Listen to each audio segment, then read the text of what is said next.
can see, here's the perspective synergized ng projects ng La Madrid with Grand Horizons. I'm sure everybody's so excited for this partnership. Let's go! So if you guys have any reactions or concerns, the table's open. Don't generalize, Mr. Lamadrid.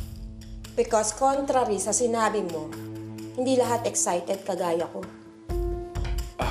What are your concerns, Mrs. Araha? Una, hindi natin kailangan ang partner. La Madrid Land is doing fine on its own. Sure, marami tayong projects na natatagalan dahil sa budget. Pero madaling hanapin ng pera, hindi sa ganyang paraan.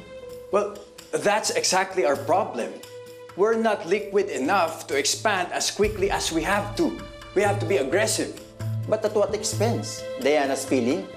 Hindi ba natin kinukonsider kung anong press ang dadalhin sa atin sa pakikipag-merge sa strange grandmother niya? Hindi namin alam yon when we were negotiating. So naloko tayo. Akala natin nakikipag-deal siya sa atin si Mrs. Barameda. Out of business. Pero personal pala. To somewhat emotionally blackmail Diana para makipag-reconcile siya. Really, Vlad? We expected more from you.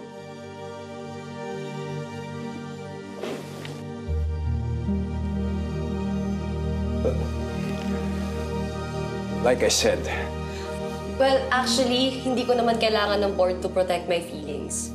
Isa lang naman ang dapat tanong natin dito eh. Is this merger good for the business?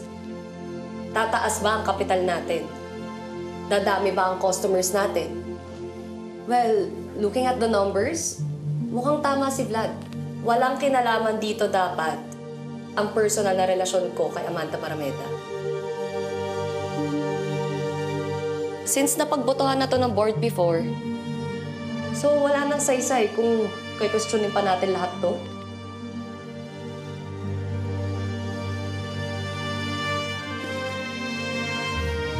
So Vlad, congratulations on the merger.